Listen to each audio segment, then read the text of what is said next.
চামড়া শিল্পের যথাযথ ব্যবস্থাপনা করা গেলে $12 বিলিয়ন রপ্তানি বাজার তৈরি করা সম্ভব, এমনটাই জানিয়েছেন বাণিজ্যমন্ত্রী খন্দকার আব্দুল মুক্তাদির।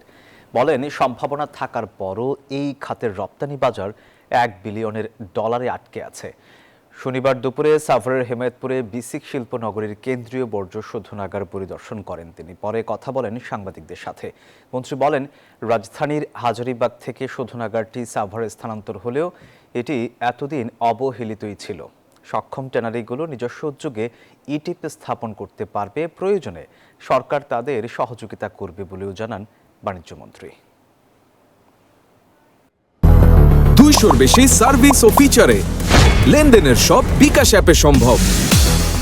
চামড়া খাত অত্যন্ত সম্ভাবনাময় একটি খাত ছিল এবং এখনো আছে, কিন্তু হাজারীবাগ থেকে যে উপায়ে এখানে স্থানান্তরিত হয়েছে এবং তারপরে এই সেক্টরটার প্রতি যেভাবে অবহেলা করা হয়েছে বা সম্পূর্ণ প্রক্রিয়াটার মধ্যে যে অব্যবস্থাপনা ছিল, সেই জন্য চামড়া তার কাঙ্ক্ষিত পথে তো আগায়নি, বরং আমরা বিগত অনেক বছরে এটির সম্ভাবনাকে নষ্ট করেছি।